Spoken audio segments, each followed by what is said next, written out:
In today's video, I want to guide you through the importance of your self-image and why do I always speak about identity instead of just discipline and motivation and doing this, doing that when it comes to achieve your dream goals, your dream physique. And if you're here, you might know that I am a personal trainer, I'm a nutrition coach on top of being a mindset coach and thinking about holistic health. So I have a lot of clients that are sometimes coming in struggling with sticking to things, being consistent, not seeing results. And the work that they expect me to do is very much, you give me the right workout plan, the right diet plan, the right this, the right that, the best exercises. But we all know that that is not gonna solve anything unless you truly understand your identity, your self-image, and you start seeing what is the root cause of you not being consistent, of you not achieving those results. You do need the right systems for you. You do need to have a certain knowledge around what exercises might be best for you, what exercises might propel you to move forward faster, what kind of diet approach fits you. But at the end of the day, if you have certain limiting beliefs about yourself, if you have a certain identity within you, it's gonna be impossible to actually get to where you want to get. And I've seen this multiple times through the years with different clients, how much just working on literally your inner self and your inner image, your self-image, is gonna be a determinant. What are the concepts of this video? Number one is you will never go farther than the limits of the person you see yourself as and the limits of your own identity. You are always working towards being consistent with your image of yourself, not to cause cognitive dissonance in your brain. And cognitive dissonance is a psychological term that describes the discomfort experienced when holding two contradictory beliefs, attitudes or values, or when behavior conflicts with beliefs or attitudes. So for example, let's say you strongly believe in the importance of regular exercise, and if you're here, you probably do, but you find yourself consistently skipping your workouts or leading a sedentary lifestyle, and this creates cognitive dissonance because your behavior contradicts your belief in the value of exercise. So as a result, you might experience feelings of discomfort, you feel guilty, you see yourself not aligning your actions with your beliefs about fitness and health. Where do you think that is going to take you, right? So what approaches do we need to start integrating to actually get there, to actually make us feel like we're moving towards something that is meaningful, it makes sense, and we also don't need to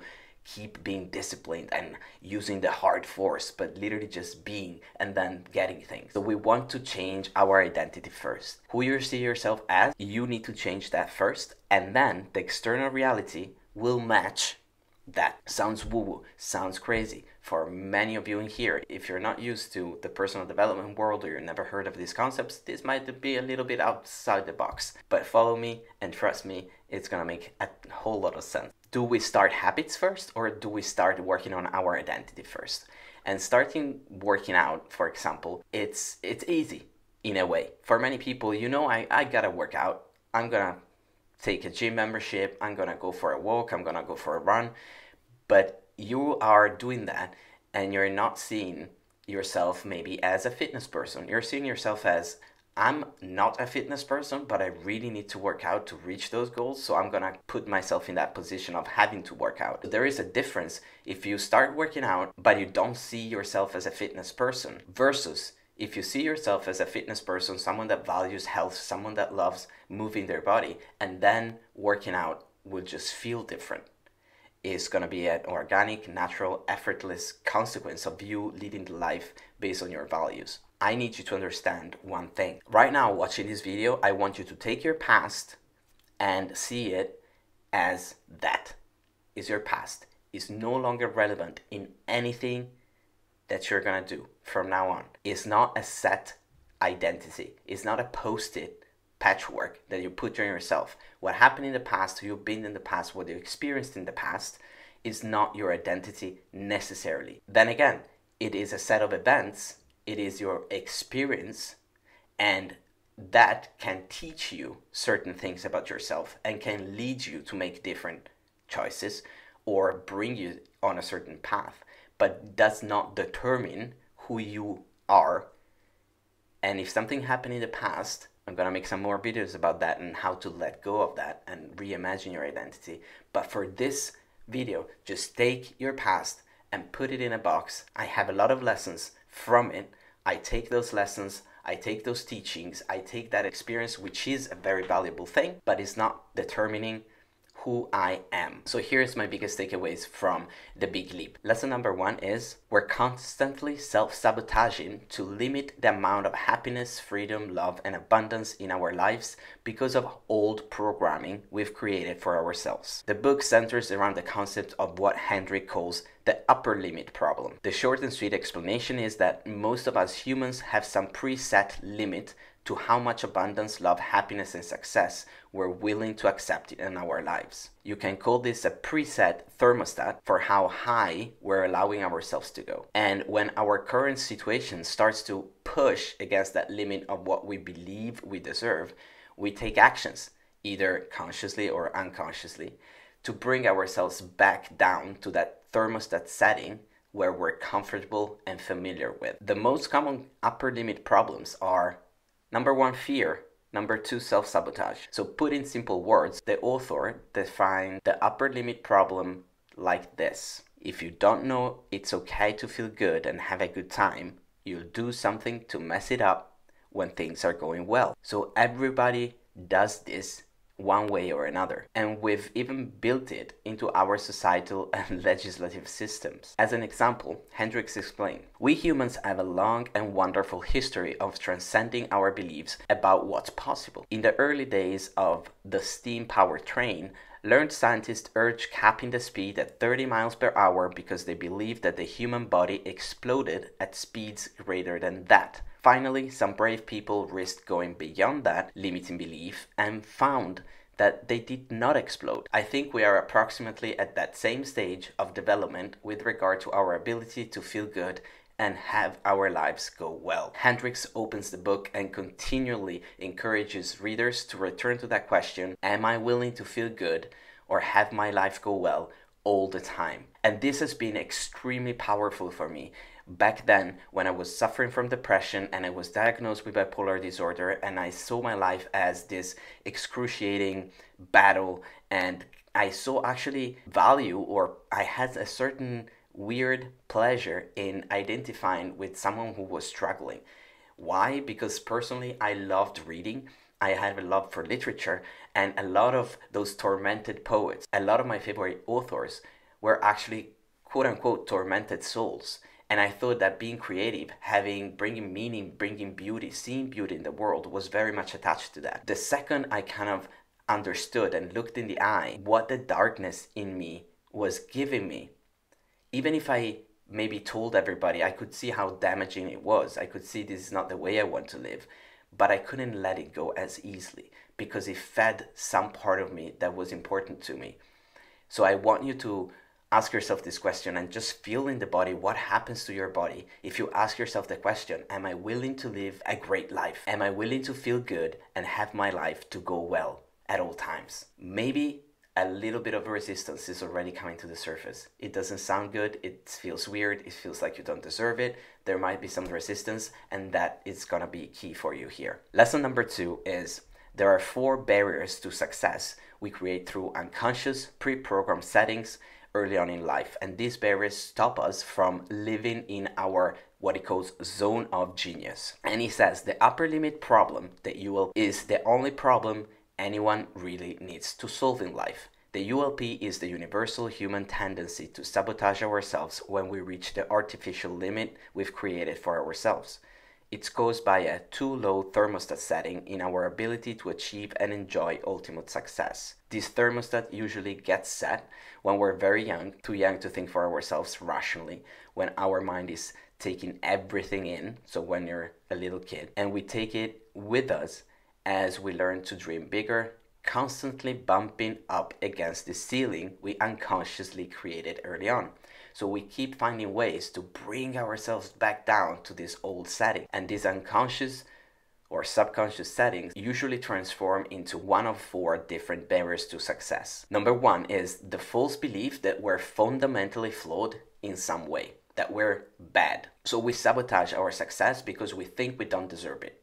I see this all the time. I see this in myself, guys. Totally normal. And when good things do happen, we offset it in some other area of our lives because we think good things can't happen to bad people. Number 2 is the false belief that by succeeding, we're being disloyal to people in our past, that we're kind of leaving them behind. We self-sabotage because we feel disloyal if we let ourselves fly too high. Number 3 is the false belief that we are a burden in the world and to those around us. So we sabotage ourselves so that we're not an even bigger burden. Number 4 is the false belief that we must temper down our brilliance so we don't outshine someone else. Usually someone from our past, like a sibling. So we hold ourselves back from expressing the brilliance of our own full potential and innate genius so we don't shine too brightly. And you have to make the conscious commitment to live in your zone of genius now and forever. It has to be a commitment. It is something you can choose to do. You can choose to have it as a focus and at the forefront. In order to commit to living in your zone of genius, you need to ask yourself these questions. Get ready. What do I most love to do? And what do I love to do so much that I can do it for long stretches of time without getting tired or bored? This will help you distinguish your zone of genius from what we call your zone of excellence. What do I do in my work that produces the most abundance and satisfaction in the least amount of time spent? So for example, even if you only do 10 minutes or 10 seconds of this, an idea springs forth or an event happens that leads to something of greater value. Number 3 is, what is my unique ability? What is the biggest contribution I make to people around me? And this one is tough because often our unique abilities hide within other surface level abilities. So think of it like those Russian dolls that fit inside each other. It's a skill within a skill. Your unique ability is usually camouflaged inside a larger skill you possess. To find your unique ability, start on the outside with the most outside facing skill and then deconstruct it by going deeper and deeper into that. You can start by prompting yourself to finish sentences as, I'm my best when I am blank. And then fill in the blank with something that comes to mind that really resonates with you. And get really specific, get very specific. You'll know when you're starting to get close to your unique ability when you start feeling wonder and excitement. Then we have lesson number 3. There are 4 zones we live in. The zone of genius is where we want to be, but we stop ourselves from living in this zone due to the upper limit problem. Even tasks we perform fit into one of these 4 zones. Zone of incompetence, you're really bad at these tasks. Most people can do these tasks way better than you can. Then we have zone of competence. You can perform these tasks acceptably, but many people can do a better job than you can. Then you have zone of excellence. This is where most people spend their lives when they are thinking they're successful. This is where you're highly skilled and you're at the top of your game, and most people cannot do these things as well as you can. And then you have your zone of genius. This is where you live when you're performing your unique ability. No one in the world can do this better than you can. You never feel bored or like you're working hard when performing these tasks. Your zone of excellence and the lower zones are like boxes because you know how to exist and operate in them within some confined parameters. But your zone of genius is like a spiral. When you're there, you're constantly spiraling upwards. It feels like you're free, you're in a flow. This is what people describe as being in a flow. And it can only happen, by the way, little side note, if you're being your authentic self. If you can be 100% just yourself. Because I feel my zone of genius is when I coach people, is doing this kind of work, is teaching what I put together through the years that helped me. I love this job. It doesn't feel like a job. I thrive. I love it. It gives me something. But at the same time, there's plenty of other coaches, amazing people, great thinkers, amazing philosophers, inspiring people out there. Am I as good as them? No, not at all. But I am the best I can be because I'm being my authentic me. There is no other way I can be in my own zone of genius. So you need to find out what you love to do and your unique ability, but at the same time, making it so authentic, so yours, that you cannot even compare yourself to any others on that parameter because there's only one you. So there we go back to living authentically with and owning any bit of yourself. So basically, to exist in your zone of genius constantly, you need to get out of the box and onto the spiral. And you can do this in many ways, but one is to organize your internal operating system around a central guiding intuition or a mantra. Hendricks calls this the ultimate success mantra and suggests using it to guide your focus. We spoke about focus in the previous videos, and this is again when focus comes back. Interesting, huh? The USM, the ultimate success mantra, beams instructions to your conscious and subconscious mind. It tells you to expand rather than contract in 3 key areas: abundance, love, and acceptance. To use the USM, simply say to yourself, I expand in abundance, acceptance, and love every day, and I inspire those around me to do the same. Without getting too woo-woo again, you can use this in meditation or simply by saying to yourself daily. Regardless, you need to visualize this and internalize it until it becomes deeply seated in your core operating system. The science behind the USM is that it directly conflicts against the instructions from your upper limit problem, which tells you to contract or collapse. And it's the antidote to years of conditioning, which tells you that you don't deserve to have overwhelming success, to feel fulfilled, to have that success, to have what you actually want. You'll constantly come up against all beliefs that try to knock you back down, and you'll need to recommit to living in your zone of genius. When this happens, just take a deep breath and use the USM. And sometimes this also means saying no to something that doesn't fit within this zone. Lesson 4, we can control time because we are the source of time. Once you understand how time actually truly works, you can achieve far more within half the amount of work. I wish I knew this before, but I definitely see how this is possible. The key is in understanding that you are where time comes from. That is the ultimate truth about how time works. Hendricks calls this Einstein time, whereas most people are living in Newtonian time. The Newtonian paradigm says that there is only a finite amount of time and it must be carefully portioned out so that we can do the things we need to do. This either guarantees we'll always have too little or too much time. So we constantly fluctuate between these two extremes of being rushed or being bored. And I'm so sure a lot of you are like, oh yeah, I'm resonating with that hard. I know that. I've talked to many of you. Let me know in the comments. But with Einstein time, you have the power to make as much time as you want to. And you'll be able to expand the time you have for creative activities and intimate connections. You'll be able also to stop activities that drain your energy. There are 4 main benefits to living in Einstein time. Number 1, you get more done in less time. Number 2, you get more time for your creative activities. Number 3, you'll discover your unique abilities and how to express them. Number 4, you'll feel good inside because you'll be able to produce abundant rewards and creativity, financial well-being, and feelings of ease, all while generating more time. A lot of this is about accepting full ownership of time, taking full charge of the time we have. And he compares it to money, saying you'll never have enough money to buy all the things you don't need, and you'll never have enough time to do all the things you don't want to do. If you acknowledge that you are the source of time and not the victim, you'll quit thinking of time as something out there and claim it as your own, to invent and use as you wish. I hope you're gonna replay that and take it all in. Stress and conflict are usually caused by resisting acceptance and ownership. If there is any part of our lives we're not willing to accept ownership of, then we'll experience stress and conflict in that area. So ask yourself, where in your life you're not taking full ownership? Ask yourself what you're trying to disown or reject ownership of. The answer is always obvious, but we need to be humble enough to accept the answer. You start notice how many times you and others complain about time, saying things like, I don't have time to do that right now. Yes, you do. You create time.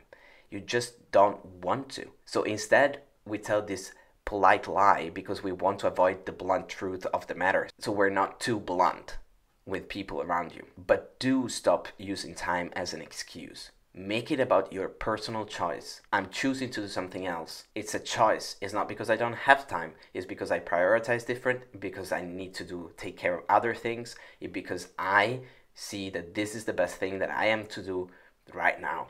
It's your choice. It's not something you have to or should or must. It can come from you and yourself only. Lesson 5. Our relationships are constantly suffering from upper limit problems. Remember, most people feel fundamentally flawed or like they don't deserve success. So in a relationship, both partners need to deal with their upper limit problems, or else they often project their feelings onto the relationship. This projection is the source of many power struggles that drain energy because you're trying to see whose version of reality will win. Healthy relationship can only exist between equals who co-create together and both take 100% responsibility for the relationship. I always say it's not a 50-50, it's 100-100. There are several ways that we limit positive energy in relationships, including starting arguments out of fear of intimacy in times when we could be exchanging intimacy.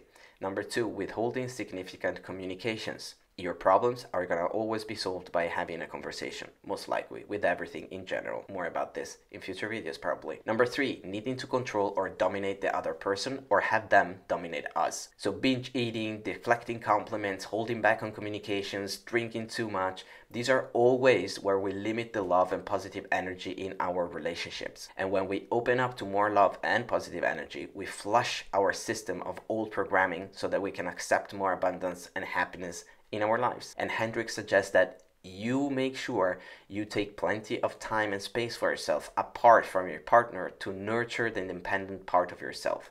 If you take time off consciously, then you don't need to do it subconsciously by starting arguments. Also, don't try and limit emotions in the relationship. Emotions are meant to be felt, so don't try and talk yourself or your partner out of them. Let both of yourselves feel them. Lesson 6. Constantly recommit to living in your zone of genius and accepting unlimited love, abundance, and happiness into your life. So we already covered a lot of ways to do this, but Hendricks also suggests that we cultivate an upper limit conspiracy team around us. Cultivate a circle of at least 3 friends who will help you keep you accountable for living in your zone of genius and help you continue to explore your upper limits. Educate each other on the ULP, remind each other when you see someone upper limiting, and remind each other to open up and experience more love, abundance, and success that you've ever enjoyed before, and be open to learning in every moment of interaction in your relationship. It's a constant journey to spiral up into your zone of genius. When you catch yourself worrying or holding back, then let go of those worry thoughts, take deep breath, and recenter. Make the choice to have fun exploring your upper limit, discovering your unique abilities. Make the commitment to take the big leap into living in your zone of genius and live a life of unlimited happiness, love, and abundance. And every day will be exciting as you wake up and make something out of what you value and something that you love. I hope this was valuable. It was a little bit of a sum up of the biggest lessons that I have taken in. Definitely the biggest one for me was reading the first pages of the book and getting extremely triggered, feeling it in my body, how uncomfortable it was to declare to myself, I'm willing to live a life of success, abundance, happiness, and love at all times. I want to feel that way all the time. Even after years of working on myself and personal development, I can imagine if I did that, if someone told me that years ago, let's say 5-6 years ago, my reaction would be way worse.